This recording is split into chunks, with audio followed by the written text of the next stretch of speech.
ಸ್ನೇಹಿತರೆ, ತಮ್ಮೆಲ್ಲರಿಗೂ ಸ್ವಾಗತ ಸುಸ್ವಾಗತ. ಈಗ ನಾನು ಹೇಳೋಕೆ ಹೊರಟಿರುವುದು ಇದು ಕೇವಲ ಕಥೆಯಲ್ಲ. ಇದು ನಮ್ಮ ಭಾರತ ಮಾತೆಯ ಮಡಿಲಲ್ಲಿ ಅರಳಿದ ಸಿಂಹದ ಸಾಕ್ಷಾತ್ಕಾರದ ಪರ್ವ. ಆ ಮಹಾನ್ ಯೋಧ ಮೃತ್ಯುವನ್ನು ಕೇವಲ ಅಪ್ಪಿಕೊಂಡವರಲ್ಲ, ಬದಲಿಗೆ ಸಾವು ಎದುರಾದಾಗ ಅದರ ಕಣ್ಣೊಳಗೆ ಕಣ್ಣು ಹಾಕಿ ನಿಂತು ತಮ್ಮ ಅಗ್ನಿ ಜ್ವಾಲೆಯ ಗರ್ಜನೆಯನ್ನೇ ಪ್ರತ್ಯುತ್ತರವಾಗಿ ಕೊಟ್ಟ ಆ ದಿಟ್ಟ ವ್ಯಕ್ತಿತ್ವ. ಹಿಂದೂಸ್ತಾನಿ ಸೈನಿಕರ ಕೊನೆಯ ಉಸಿರಿನಲ್ಲೂ ಎಷ್ಟು ಶಕ್ತಿ ಇರುತ್ತೆ ಅಂತ ಕಾಲಕ್ಕೆ ಸವಾಲೆಸೆದ ಆ ಮಹಾನ್ ಯೋಧನ ಹೆಸರು ಮೇಜರ್ ಮೋಹಿತ್ ಶರ್ಮಾ ಅಂತೇಳಿ. ಇಡೀ ದೇಶ ಗೌರವದಿಂದ ಅವರನ್ನು ಪಾಗಲ್ ಕಮಾಂಡೋ ಅಂತಾನೆ ಕರೆಯುತ್ತಿತ್ತು. ಕಾಶ್ಮೀರದ ಭಯೋತ್ಪಾದಕರ ದಟ್ಟ ಕಾಡಿಗೆ ನುಗ್ಗಿ ಅಲ್ಲಿ ಅವರ ಮಧ್ಯೆಯೇ ನಿಜವಾದ ಉಗ್ರನಂತೆ ರೂಪಾಂತರಗೊಂಡು ಹಿಜ್ಬುಲ್ ಕಮಾಂಡರ್ಗಳ ಜೊತೆ ಕುಳಿತು ಸುಳ್ಳು ನಂಬಿಕೆಯ ದಪ್ಪ ಹೊದಿಕೆ ಹೊದ್ದು ಕಹುವ ಕುಡಿದರು. ಯಾರೂ ಊಹಿಸಲಾಗದಷ್ಟು ಸೂಕ್ಷ್ಮವಾಗಿ ಹಾಗೂ ಚಾಣಾಕ್ಷವಾಗಿ ವಾರಗಳ ಕಾಲ ಅವರನ್ನು ಸಂಪೂರ್ಣವಾಗಿ ಮೋಸಗೊಳಿಸಿ ಅಂತರಂಗದ ನಂಬಿಕೆಯನ್ನು ಹುಟ್ಟಿಸಿದ ಈ ಒಂಟಿ ಸಿಂಹ ಒಂದು ನಿರ್ಣಾಯಕ ಕ್ಷಣದಲ್ಲಿ ಭಾರತ ಮಾತೆಯ ವಿಜಯಕ್ಕಾಗಿ ಅವರ ಎದೆಗೆ ಗುಂಡು ಹಾರಿಸಿ ಆ ರಾಕ್ಷಸರಿಗೆ ನೇರವಾಗಿ ನರಕದ ಟಿಕೆಟ್ ಕಳಿಸಿದ ಮಹಾನ್ ಅಮರ ಯೋಧ. ಸ್ನೇಹಿತರೆ, ದಟ್ಟ ಕಾಡಿನಲ್ಲಿ ಅಸಂಖ್ಯಾತ ಶಸ್ತ್ರಸಜ್ಜಿತರಾದ ಉಗ್ರರ ನಡುವೆಯೂ ಒಂಟಿ ಸಿಂಹ ನಡುಗದೆ ಹೆದರದೆ ನಿಂತ ವೀರ ಮೇಜರ್ ಮೋಹಿತ್ ಶರ್ಮಾ ಶತ್ರುಗಳ ಗುಂಡು ಅವರ ಭುಜವನ್ನು ಚೀರಿಕೊಂಡು ಹೋಗಿ ದೇಹದಿಂದ ನದಿಯಂತೆ ರಕ್ತ ಹರಿಯುತ್ತಿದ್ದರೂ ಸಹ ಅವರು ಹಿಂದೆ ಸರಿಯಲಿಲ್ಲ. ಬದಲಿಗೆ ಇಂದು ಒಬ್ಬ ಉಗ್ರ ಕೂಡ ಜೀವಂತ ಉಳಿಯುವುದಿಲ್ಲ ಅನ್ನೋದಾಗಿ ಸಿಡಿಲ್ನಂತೆ ಗರ್ಜಿಸಿದ್ರು. ಆಮೇಲೆ ಅಶೋಕ ಚಕ್ರ ಪ್ರಶಸ್ತಿ ವಿಜೇತರಾದ ಅವರ ಹೆಸರು ಇಂದಿಗೂ ಶತ್ರುಗಳ ನಿದ್ದೆಯನ್ನು ಕಸಿದುಕೊಳ್ಳುತ್ತದೆ. ಪ್ರತಿಯೊಬ್ಬ ಭಾರತೀಯನ ಎದೆ ಹೆಮ್ಮೆಯಿಂದ ತುಂಬುತ್ತದೆ. ಇವರ ರಿಯಲ್ ಕತೆ ಒಮ್ಮೆ ಕೇಳಲು ಶುರು ಮಾಡಿದರೆ ದೇಹದೊಳಗೆ ರೋಮಾಂಚನವು ವಿದ್ಯುತ್ ತರಂಗದಂತೆ ಓಡಾಡುತ್ತದೆ, ಹೃದಯದ ಬಡಿತ ತಾಳ ತಪ್ಪುತ್ತದೆ ಹಾಗೂ ಕಣ್ಣುಗಳು ದೇಶಪ್ರೇಮದ ತೆವದಿಂದ ತುಂಬಿಕೊಳ್ಳುತ್ತವೆ. ಸ್ನೇಹಿತರೆ, ದುರಂತರ ಚಿತ್ರದ ಟ್ರೇಲರ್ ಬಿಡುಗಡೆಯಾದಾಗ ರಣವೀರ್ ಸಿಂಗ್ ಅಭಿನಯಿಸಿದ ಭೀಕರ ಶೂರ ಸೈನಿಕರ ಪಾತ್ರವನ್ನು ನೋಡಿ ಜನ ನಿಜ ಜೀವನದಲ್ಲಿ ಇಂತಹ ಸಿಂಹ ಇದ್ದಾನ ಅಂತ ಕೇಳುತ್ತಿದ್ದಾರೆ. ಹೌದು, ಆ ಪಾತ್ರವೇ ನಿಜ ಜೀವನದ ಮೇಜರ್ ಮೋಹಿತ್ ಶರ್ಮಾ. ಆದರೆ ಸಿನಿಮಾ ಎಷ್ಟು ಭರ್ಜರಿಯಾಗಿದ್ದರೂ ಮೋಹಿತ್ ಶರ್ಮಾ ಅವರು ಸಿನಿಮಾದ ರಣವೀರ್ಗಿಂತ 1000 ಪಟ್ಟು ಭಯಾನಕ, 1000 ಪಟ್ಟು ಪರಾಕ್ರಮಿ. ಅವರ ನಿಜ ಕತೆ ರೀಲ್ ಜಗತ್ತಿನ ಪರದೆಯನ್ನು ದಾಟಿ ರಕ್ತದಲ್ಲಿ ಬರೆಯಲ್ಪಟ್ಟ ಇತಿಹಾಸ. ಅದು ಗಾಜಿಯಾಬಾದ್ನಿಂದ ಬಂದ ಸರಳ ಹಾಗೂ ಮೌನಿಯಾಗಿದ್ದ ಹುಡುಗನೇ ಈ ಮೋಹಿತ್ ಶರ್ಮಾ. 12ನೇ ತರಗತಿಯನ್ನು ಯಶಸ್ವಿಯಾಗಿ ಮುಗಿಸಿದಾಗ ಇವರು ಇಂಜಿನಿಯರ್ ಆಗ್ತಾರೆ ಅಂತ ಮನೆಯವರು ಸಹ ದೊಡ್ಡ ಕನಸು ಕಂಡಿದ್ರು. ಜೊತೆಗೆ ಕಾಲೇಜಿಗೂ ಸೇರ್ಪಡೆ ಮಾಡಿಸಿದ್ರು. ಆದರೆ ಮೋಹಿತ ರಕ್ತದಲ್ಲಿ ಸೇನಾ ವರ್ದಿಯ ಕೇಕೆ ಸ್ಪಷ್ಟವಾಗಿ ಕೇಳಿ ಬರ್ತಾ ಇತ್ತು. ಆತನ ಹೃದಯದಲ್ಲಿ ದೇಶ ಸೇವೆಯ ಜ್ವಾಲೆ ಹೊತ್ತಿ ಉರಿಯುತ್ತಿತ್ತು.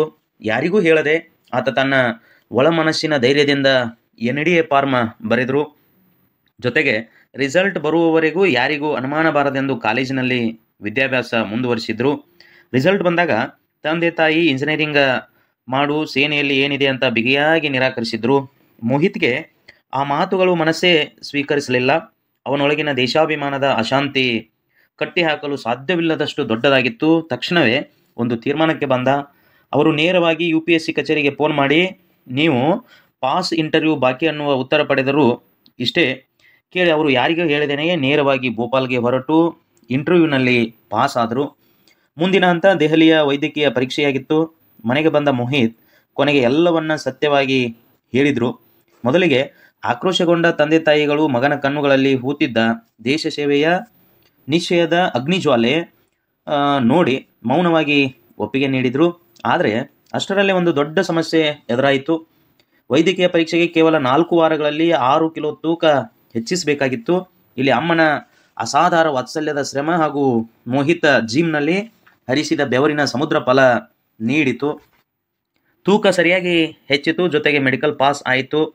ಇಷ್ಟೆಲ್ಲ ಕಂಡು ಭಾರತೀಯ ಸೇನೆ ಮುಂದಿನ ವರ್ಷಗಳಲ್ಲಿ ಶತ್ರುಗಳ ನಿದ್ರೆ ಕಸಿದುಕೊಳ್ಳಲಿರುವ ಆ ಸಿಂಹವನ್ನು ತನ್ನ ಮಡಿಲಿಗೆ ಸೇರಿಸಿಕೊಂಡಿತು. NDA ಹಾಗೂ IMAಗಳಲ್ಲಿ ಕಡೆದಾದ ಗೋಡೆಗಳ ಆರೋಹಣ, ಈಜು ಕುದುರೆ ಸವಾರಿಯಂತಹ ಪ್ರತಿಯೊಂದು ಕೌಶಲ್ಯವನ್ನು ಕಲಿತು ಡಿಸೆಂಬರ್ 1999ರಲ್ಲಿ 5ನೇ ಮದ್ರಾಸ್ ರೆಜಿಮೆಂಟ್ಗೆ ಲೆಫ್ಟಿನೆಂಟ್ ಆಗಿ ನಿಯುಕ್ತಿಯಾದರು. ಮೊದಲು 2 ವರ್ಷ ಸಾಮಾನ್ಯ ಸೈನಿಕ ಜೀವನ ನಡೆಸಿದರು. 13 ಡಿಸೆಂಬರ್ 2001ರಂದು ಸಂಸತ್ತಿನ ಮೇಲೆ ಉಗ್ರರ ದಾಳಿಯ ನಂತರ ಎಲ್ಲವೂ ಬದಲಾಯಿತು. ಆಪರೇಷನ್ ಪರಾಕ್ರಮ ಆರಂಭವಾಯಿತು ಹಾಗೂ ಲೆಫ್ಟಿನೆಂಟ್ ಮೋಹಿತ್ ಅವರ ಇನ್ಸ್ಟಿಟ್ಯೂಟ್ ತಕ್ಷಣ ಕಾಶ್ಮೀರದ ಪೂಂಚ್ ಕಡೆಗೆ ಕಳುಹಿಸಲಾಯಿತು.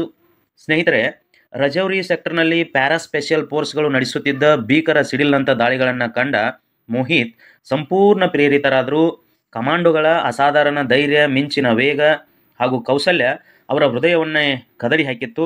ತಕ್ಷಣವೇ ಪ್ಯಾರಾ SF ಸೇರಲು ಅರ್ಜಿ ಹಾಕಿದರು. ಮೊದಲ ಪ್ರಯತ್ನದಲ್ಲಿ ತಿರಸ್ಕೃತರಾದರು. ಆದರೆ ಮೋಹಿತ್ ಹಿಂದೆ ಸರಿಯುವ ಯೋಧರಲ್ಲ. ಛಲ ಬಿಡದೆ 2003ರಲ್ಲಿ ಎರಡನೇ ಪ್ರಯತ್ನ ಸಹಿತ ಮಾಡಿದರು. ಈ ಬಾರಿ ಪಾಸ್ ಆಗ್ತಾರೆ. ಲೆಫ್ಟಿನೆಂಟ್ ಮೋಹಿತ್ ಶರ್ಮನಿಗೆ ಪ್ಯಾರಾ ಸ್ಪೆಷಲ್ ಫೋರ್ಸ್ನ ಪೋಸ್ಟಿಂಗ್ ಸಹಿತ ಸಿಕ್ಕಿತು. ಅಂದು ಸಿಂಹಕ್ಕೆ ಅದರ ನಿಜವಾದ ಕಾಡು ದೊರಕಿತ್ತು. ಅಲ್ಲೇ ಅವರು ತಮ್ಮ ಜೀವನ ಸಂಗಾತಿಯನ್ನು ಕಂಡುಕೊಂಡರು. ಅವರ ಹೆಸರು ಕ್ಯಾಪ್ಟನ್ ರೇಸ್ಮಾ ಅಂತ. ಸರೀನ್ ಯೋಧರ ನಡುವೆ ನಿಸ್ಸೀಮ ಪ್ರೀತಿ ಅರಳಿತು. ಮುಂದೆ ಮದುವೆಯ ಮಾತುಕತೆ ಕೂಡ ಆರಂಭವಾಗಿತ್ತು. ಆದರೆ 2004ರಲ್ಲಿ ಅದೊಂದು ಕರಾಳ ಕರೆ ಮತ್ತೆ ಕಾಶ್ಮೀರದಿಂದ ಬರುತ್ತೆ. ಕಣಿವೆ ಆ ಸಮಯದಲ್ಲಿ ಹಿಜ್ಬುಲ್ ಮುಜಾಹಿದ್ದೀನ್ ಭೀತಿಯಿಂದ ನಡುಗ್ತಾ ಇತ್ತು. ಪ್ರತಿ ದೊಡ್ಡ ದಾಳಿಯ ಹಿಂದೆ ಅಡಗಿದ್ದು ಅಬು ತೌರಾದ ಹಾಗೂ ಅಬು ಸಬ್ನರ್ ಅನ್ನುವ ಭಯೋತ್ಪಾದಕ ಜಾಲದ ಎರಡು ಕರಾಳ ನೆರಳಿನ ಹೆಸರುಗಳು. ಕಾಶ್ಮೀರದ ಕಣಿವೆಯಲ್ಲಿ ಪ್ರತಿ ನಡೆಯ ಹಿಂದೆ ಆತಂಕದ ಕರಾಳತೆ ಇತ್ತು. ಅಂಥ ಸಂದರ್ಭದಲ್ಲಿ ಮೋಹಿತ್ಗೆ ಕರ್ತವ್ಯದ ಮುಂದೆ ವೈಯಕ್ತಿಕ ಜೀವನದ ಪ್ರೀತಿ ಗೌಣವಾಗಿ ಕಾಣಿಸಿತು. ಇವರಿಬ್ಬರು ಸಂಪೂರ್ಣ ಭಯೋತ್ಪಾದಕ ನೆಟ್ವರ್ಕ್ ಹೃದಯ ಹಾಗೂ ಮೆದುಳಾಗಿದ್ದರು. ಹಾಗಾಗಿ ಅವರನ್ನು ಒಂದೇ ಹೊಡೆತದಲ್ಲಿ ಕೊಲ್ಲೋದು ಮೂರ್ಖತನವಾಗಿತ್ತು. ಹೀಗಾಗಿ ಒಬ್ಬ ಅಧಿಕಾರಿಯು ಅಂಡರ್ ಕವರ್ ಆಗಿ ಸ್ವತಃ ಉಗ್ರರಲ್ಲಿ ಒಬ್ಬನಂತೆ ಬೆರೆತು ಅಂತರಂಗದ ಗೌಪ್ಯ ಮಾಹಿತಿ ಸಂಗ್ರಹಿಸಿ ಸರಿಯಾದ ಕ್ಷಣದಲ್ಲಿ ನೆಟ್ವರ್ಕ್ಗೆ ಕತ್ತರೆ ಹಾಕಬೇಕು ಅಂತ ಸೇನೆ ತೀರ್ಮಾನಿಸಿತು. ಇದು ಕೈಯಲ್ಲಿ ನಕ್ಷೆ ಹಿಡಿದು ನರಕದ ಬಾಗಿಲೊಳಗೆ ನೇರವಾಗಿ ನಡೆಯುವ ಆತ್ಮಹತ್ಯಾ ಮಿಷನ್. ಈ ಅಸಾಧ್ಯ ಹಾಗೂ ಅತಿ ಅಪಾಯಕಾರಿ ಮಿಷನ್ಗಾಗಿ ಕೈ ಎತ್ತಿದ ಏಕೈಕ ಅಧಿಕಾರಿ ಅಂದರೆ ಅವರೇ ಮೇಜರ್ ಮೋಹಿತ್ ಶರ್ಮಾ. ತಕ್ಷಣವೇ ಮೋಹಿತ್ ಸಂಪೂರ್ಣವಾಗಿ ಬೇರೆ ವ್ಯಕ್ತಿಯಾಗಿ ರೂಪಾಂತರಗೊಳ್ತಾರೆ. ಕೂದಲು ಬೆಳೆಸುತ್ತಾರೆ, ಗಡ್ಡವನ್ನು ದಟ್ಟಗೊಳಿಸುತ್ತಾರೆ.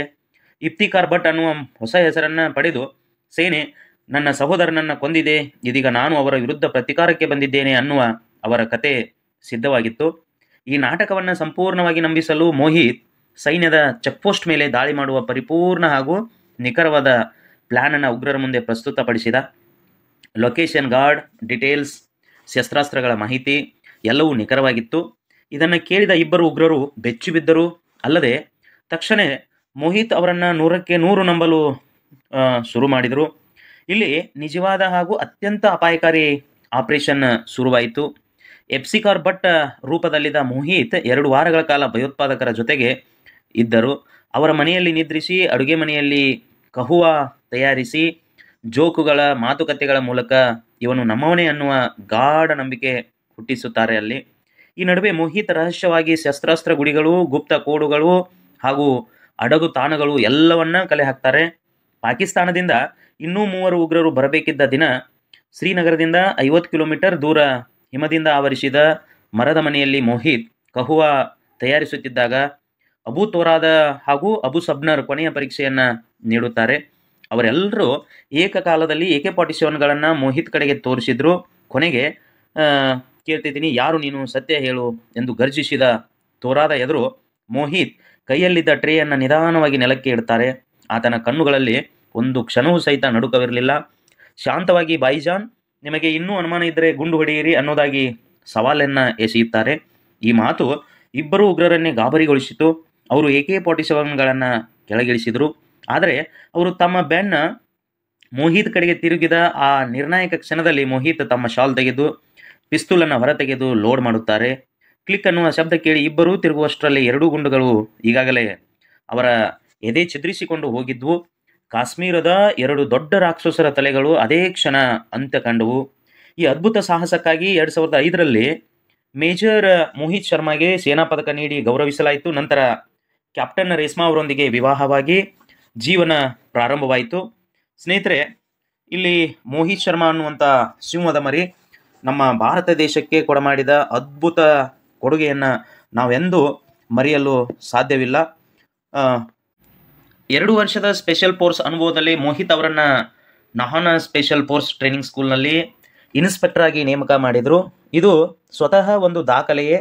ಇದನ್ನು ಕಂಡ ಮೋಹಿತ್ ತಂದೆ ತಾಯಿ ನಿಟ್ಟುಸಿರು ಬಿಡುತ್ತಾ, ನಮ್ಮ ಮಗನಿಗೆ ಕೊನೆಗೂ ಸುರಕ್ಷಿತ ಜೀವನ ದೊರೆಯಿತು ಅಂತ ಅಂದುಕೊಳ್ತಾರೆ. ಆದರೆ ದೇಶಕ್ಕೆ ಅಪಾಯ ಬಂದಾಗ ಪ್ಯಾರಾ ಕಮಾಂಡೋ ಎನ್ನುವ ಸಿಂಹ ಹಿಂದು ಮುಂದೆ ನೋಡೋದಿಲ್ಲ. ಆದರೆ ದೇಶಕ್ಕೆ ಅಪಾಯ ಬಂದಾಗ ಪ್ಯಾರಾ ಕಮಾಂಡೋ ಎನ್ನುವ ಸಿಂಹ ಹಿಂದು ಮುಂದೆ ನೋಡೋದಿಲ್ಲ. ಮಾರ್ಚ್ 2009ರಲ್ಲಿ ಕಾಶ್ಮೀರದಲ್ಲಿ ಹಿಮ ಕರಗ್ತಾ ಇತ್ತು. ಮಾರ್ಚ್ 20 ಮಧ್ಯಾಹ್ನ ಕೊಪ್ಪಾರ ಬೇಸ್ಗೆ ಉಗ್ರರು ಪ್ರವೇಶಿಸಿದ್ದಾರೆ ಅನ್ನುವ ತುರ್ತು ಸುದ್ದಿ ಬಂತು. ಮೇಜರ್ ಮೋಹಿತ್ಗೆ 25 ಕಮಾಂಡೋಗಳೊಂದಿಗೆ ತಕ್ಷಣವೇ ಆಪರೇಷನ್ ಆದೇಶ ದೊರೆಯಿತು. 2:30ಕ್ಕೆ ಯೂನಿಟ್ ಹೊರಟು 4 ಗಂಟೆಗೆ ಸ್ಥಳದಲ್ಲಿತ್ತು. ಬೆಳಿಗ್ಗೆ 8 ಗಂಟೆಗೆ ಯೂನಿಟ್ 3 ಪಂಗಡಗಳಾಗಿ ವಿಭಜನೆಗೊಂಡಿತ್ತು. ಒಂದು ತಂಡದ ನೇತೃತ್ವವನ್ನು ಮೇಜರ್ ಮೋಹಿತ್ ಶರ್ಮಾ ವಹಿಸಿಕೊಂಡಿದ್ರು. ಒಂದರ ಮೇಲೊಂದು ಎಂಬರಂತೆ ಹೆಜ್ಜೆ ಗುರುತುಗಳಿದ್ದವು. ಇದರ ಅರ್ಥ ಅವರು ಅತ್ಯಂತ ತರಬೇತಿ ಪಡೆದ ಉಗ್ರರು ಎಂಬುದು ಮನದಟ್ಟಾಗುತ್ತೆ. ತಂಡವು ಆ ಗುರುತುಗಳನ್ನು ಬೆನ್ನಟ್ಟಿತ್ತು. ಹಠಾತ್ 2ನೇ ತಂಡದಿಂದ ಉಗ್ರರು ಕಂಡು ಬಂದಿದ್ದಾರೆ ಅನ್ನುವ ಸಂದೇಶ ಬರುತ್ತೆ. ಮತ್ತೊಂದು ಕ್ಷಣ ಕಾಡಿನೊಳಗಿಂದ ಅಪ್ರಪಾತ ಗುಂಡಿನ ಮಳೆ. ಮೋಹಿತ್ರ ತಂಡ ನೇರವಾಗಿ ಟಾರ್ಗೆಟ್ ಆಯಿತು. ಮೊದಲು ಕಮಾಂಡೋ ನೇತ್ರಾ ಸಿಂಗ್ ಹುತಾತ್ಮರಾದರು. ತಕ್ಷಣ ಕಮಾಂಡೋಗಳೆಲ್ಲರೂ ಪ್ರಾಣಾಪಾಯ ಅರಿತು ಕವರ್ಗೆ ಓಡಿ ಸೇರಿಕೊಳ್ತಾರೆ. ಆದರೆ ಶತ್ರುಗಳು ಎತ್ತರದ ತಾಣದಲ್ಲಿ ಆಕ್ರಮಣ ಮಾಡಿದ್ದರಿಂದ ಅವರಿಗೆ ಸಂಪೂರ್ಣ ಯುದ್ಧ ತಂತ್ರದ ಲಾಭವಿತ್ತು. ಸೈನಿಕರು ಗುಂಡಿನ ಸುರಿಮಳೆಯಲ್ಲಿ ನಲಗುವ ಪರಿಸ್ಥಿತಿ ನಿರ್ಮಾಣವಾಗಿತ್ತು. ಮೊದಲಿಗೆ ಮೋಹಿತ್ 2 ಜವಾನರನ್ನ ಪ್ಲಾಂಕ್ ಮಾಡಲು ಕಳಿಸಿದರು. ಆದರೆ ಅತಿಯಾದ ಗುಂಡಿನ ಮಳೆಯಿಂದಾಗಿ ಅವರು ತಕ್ಷಣ ಹಿಂದಿರುಗಬೇಕಾಯಿತು. ಮೋಹಿತ್ಗೆ ಒಂದೇ ಕ್ಷಣದಲ್ಲಿ ಈ ಉಗ್ರರು ಸಾಮಾನ್ಯರಲ್ಲ, ಇವರು ಅತ್ಯಂತ ತರಬೇತಿ ಪಡೆದ ಸಂಪೂರ್ಣ ಸಜ್ಜುಗೊಂಡ ಪ್ರೊಫೆಷನಲ್ ಕಿಲ್ಲರ್ಸ್, ಪಾಕ್ ಆರ್ಮಿಯಿಂದ ತರಬೇತಿ ಪಡೆದವರು ಅನ್ನುವ ಸತ್ಯ ಸ್ಪಷ್ಟವಾಯಿತು. ಪರಿಸ್ಥಿತಿ ತೀವ್ರವಾಗುತ್ತಿದ್ದಂತೆ ವೈರ್ಲೆಸ್ನಲ್ಲಿ ರಾಕೇಶ್ ಎತ್ತರದ ಪ್ರದೇಶವನ್ನು ಏರು, ಮೇಲ್ಪಕ್ಕದಿಂದ ಫೈರ್ ಮಾಡು ಅನ್ನುವ ಸಂದೇಶ ಕೇಳಿಸಿತ್ತು. ಹವಲ್ದಾರ್ ರಾಕೇಶ್ ಹತ್ತಲಾರಂಭಿಸಿದರು. ಆದರೆ ಅವರ ಮಧ್ಯ ತಲುಪುತ್ತಿದ್ದಂತೆ ಒಂದೇ ಗುಂಡು ನೇರವಾಗಿ ಅವರ ತೊಡೆಯನ್ನು ಚೀರಿಕೊಂಡು ಹೋಯಿತು. ಕಾಲು ಸಂಪೂರ್ಣವಾಗಿ ಹರಿದು ಹೋಗುವ ಸ್ಥಿತಿ ಇದ್ದರೂ, ಕಾಲು ಸಂಪೂರ್ಣವಾಗಿ ಗಾಯಗೊಂಡಿದ್ದರೂ ಸಹ ಕಾಲಿಗೆ ಕಂಬ್ಯಾಟ್ ಪಟ್ಟಿ ಕಟ್ಟಿ ರಕ್ತ ಜಲಧಾರೆಯಂತೆ ಹರಿಯುತ್ತಿದ್ದರು. ಒಂದೇ ಕೈಯಿಂದ ಫೈರಿಂಗ್ ಮುಂದುವರಿಸಿದ್ರು. ಈ ಪರಿಸ್ಥಿತಿ ಕಂಡು ಮೋಹಿತ್ ಜವಾನರ ಜೀವ ಉಳಿಸಲು ನೀವೆಲ್ಲರೂ ಹಿಂದೆ ಹೋಗಿ ಕವರ್ ತಗೊಳ್ಳಿ, ನಾನು ಕವರ್ ಫೈರಿಂಗ್ ಕೊಡ್ತೀನಿ ಅಂತ ಆಜ್ಞೆ ನೀಡಿದರು. ಜೊತೆಗಿದ್ದವರು ಕಳವಳದಿಂದ ಸರ್ ನೀವು ಬನ್ನಿ ಎಂದು ಮೋಹಿತ್ ಇಲ್ಲ ಮೊದಲು ನೀವು ಹೋಗಿ ನಾನು ಬರ್ತೀನಿ ಅಂತ ಹೇಳಿದರು. ಈ ಮಾತು ಹೇಳುತ್ತಿದ್ದಷ್ಟರಲ್ಲಿ ಒಂದು ಗುಂಡು ಅವರ ಭುಜಕ್ಕೆ ತಗುಲಿತು. ರಕ್ತ ಸಿಡಿದು ಹೊರಹೊಮ್ಮಿತ್ತು. ಪಟ್ಟಿ ಕಟ್ಟಿ ಮತ್ತೆ ಫೈರಿಂಗ್ ಪ್ರಾರಂಭಿಸಿದರು. ಆಮೇಲೆ ಜವಾನರು ಬಹುತೇಕರು ಕವರ್ ಕಡೆ ಸೇರುವಷ್ಟರಲ್ಲಿ ಮತ್ತೊಂದು ಗುಂಡು ಈ ಬಾರಿಯದ್ದು ಅವರ ಮೊಣಕೈಯನ್ನ ಛಿದ್ರಿಸಿತು. ಉಗ್ರರ ಕ್ಯಾಂಪಿನಲ್ಲಿ ಸೈನಿಕರು ಕುಸಿಯುತ್ತಿದ್ದಾರೆ ಅನ್ನುವ ಹರ್ಷ ಎದ್ದು ಕಾಣ್ತಾ ಇತ್ತು. ಆದರೆ ಈ ಸಿಂಹದ ಅಸಲಿ ಆಟ ಇನ್ನೂ ಮುಗಿದಿಲ್ಲ, ಬಾಕಿ ಇತ್ತು. ಆ 2 ಗುಂಡುಗಳೇ ವೀರಗಾಥೆಯ ನಿಜ ಅರ್ಥದ ಆರಂಭ. ಮೋಹಿತ್ ತಮ್ಮ ರಕ್ತ ಸೋರುತ್ತಿದ್ದ ಕೈಗಳಿಂದ MGL ಗ್ರೆನೇಡ್ ಲಾಂಚರ್ ಎತ್ತಿದ್ರು. ಒಂದಲ್ಲ ಎರಡಲ್ಲ, ಅವರು 6 ಗ್ರೆನೇಡ್ಗಳನ್ನು ನಿರಂತರವಾಗಿ ಹಾರಿಸಿದ್ರು. ಕೇವಲ ಕೆಲವು ಕ್ಷಣದಲ್ಲಿ ಉಗ್ರರ ಗುಂಪಿನ 4 ಜನ ನೆಲಕ್ಕುರುಳಿದ್ರು. ಕಾಡಿನಲ್ಲಿ ಕ್ಷಣಕಾಲ ನಿಶಬ್ದ ಆವರಿಸಿತು. ಇದು ಮೋಹಿತ್ ಬಯಸಿದ್ದೇ. ಅವರು ಕವರ್ ಕಡೆ ಓಡಲು ಶುರು ಮಾಡಿದ ನಿರ್ಣಾಯಕ ಕ್ಷಣದಲ್ಲಿ ಆ ಮೌನವನ್ನ ಕತ್ತರಿಸುತ್ತಾ ಬಂದ ಒಂದು ಗುಂಡು ಅವರ ಜಾಕೆಟ್ ದುರ್ಬಲ ಭಾಗವನ್ನ ತಿವಿದು ದೇಹವನ್ನ ನೇರವಾಗಿ ದಾಟಿ ಹೋಯಿತು. ಮೋಹಿತ್ ತಡಬಡುತ್ತಾ ನೆಲಕ್ಕುರುಳಿದ್ರು. ಆದರೂ ತಮ್ಮ ಜವಾನರಿಗೆ ನಾನು ಚೆನ್ನಾಗಿದ್ದೀನಿ, ಇವರೆಲ್ಲರಲ್ಲಿ ಒಬ್ಬರೂ ಸಹ ಕೂಡ ಜೀವಂತವಾಗಿ ಉಳಿಯಬಾರದು ಅಂತ ಧೈರ್ಯವನ್ನ ಹೇಳಿದ ಮಾತುಗಳೇ ಅವರ ಕೊನೆಯ ಮಾತಾಗಿತ್ತು. ಸಂಪೂರ್ಣ ರಕ್ತದಿಂದ ತೇಲಿ ಒಂದು ಮರಕ್ಕೆ ಹೊರಗೆ ಕುಳಿತಿದ್ದ ಆ ಹೆಮ್ಮೆಯ ಯೋಧನಿದ್ದ ಜಾಗಕ್ಕೆ ಸಂಜೆ 4 ಗಂಟೆ ಹೊತ್ತಿಗೆ ಭಾರತದ ಯೋಧರು ತಲುಪುತ್ತಾರೆ. ಆಗಲೇ ಅವರ ಶರೀರದಲ್ಲಿದ್ದ ಹೆಚ್ಚಿನ ರಕ್ತ ಕಳೆದು ಹೋಗಿತ್ತು. ಶ್ರೀನಗರ ಬೇಸ್ ಆಸ್ಪತ್ರೆಯಲ್ಲಿ ರಾತ್ರಿ ಆಪರೇಷನ್ ನಡೆದರೂ ಸಹ ಬೆಳಿಗ್ಗೆ ಕೇವಲ 31ನೇ ವಯಸ್ಸಿನಲ್ಲಿ ಆ ಯೋಧ ಮಹಾನ್ ಆತ್ಮ ಹಿಂದೂಸ್ತಾನದ ಹೃದಯದಲ್ಲಿ ಶಾಶ್ವತವಾಗಿ ಅಮರವಾಗಿತ್ತು. ಮೋಹಿತ್ ಶರ್ಮಾ ಅವರ ಸಾಹಸಕ್ಕೆ ಮರಣೋತ್ತರವಾಗಿ ಅವರಿಗೆ ಅಶೋಕ ಚಕ್ರ ಪ್ರಶಸ್ತಿ ನೀಡಿ ಭಾರತ ಸರ್ಕಾರ ಗೌರವಿಸಿತು. ಇಂದು ಅವರ ಪತ್ನಿ ಮೇಜರ್ ರೆಸ್ಮಾ ಸರೀನ್ ಶರ್ಮಾ ಇಂದಿಗೂ ಅವರ ಹೆಸರಿನಲ್ಲಿ ಬದುಕುತ್ತಿದ್ದಾರೆ. ಮತ್ತು ಅವರು ಮದುವೆಯಾಗಲಿಲ್ಲ, ಯಾಕೆಂದರೆ ಮೋಹಿತ್ ಅವರ ನೆನಪುಗಳು ಅವರ ಜೀವನದ ಶಾಶ್ವತ ಶಕ್ತಿ. ಗಾಜಿಯಾಬಾದ್ನ ಮೆಟ್ರೋ ನಿಲ್ದಾಣ, ಕ್ರೀಡಾಂಗಣಗಳು ಎಲ್ಲವೂ ಅವರ ಹೆಸರಿನಿಂದ ಕಂಗೊಳಿಸುತ್ತಿವೆ.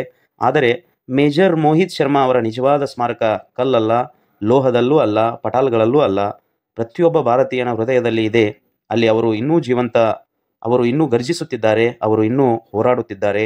ಇಂದಿಗೂ ಮರೆಯಲಾದ ಹೆಸರು ಮೇಜರ್ ಮೋಹಿತ್ ಶರ್ಮಾ. ಆ ಹೆಸರು ಒಬ್ಬ ಸೈನಿಕನ ಉಸಿರಿನಲ್ಲಿ, ಅವರ ಹೃದಯದ ಪ್ರತಿ ಬಡಿತದಲ್ಲಿ ಪೂರ್ಣ ಭಾರತದ ಆತ್ಮ ಹಾಗೂ ಶೌರ್ಯವ ಶಾಶ್ವತವಾಗಿ ಜೀವಿಸುತ್ತಿದೆ ಅನ್ನೋದನ್ನು ಈ ಲೋಕಕ್ಕೆ ನೀಡಿದ ಅತ್ಯುನ್ನತ ಅಮರವಾದ ಯೋಧ ತ್ಯಾಗ ನಮ್ಮ ಉಸಿರು ಮತ್ತು ಶೌರ್ಯ ನಮ್ಮ ಶಕ್ತಿ.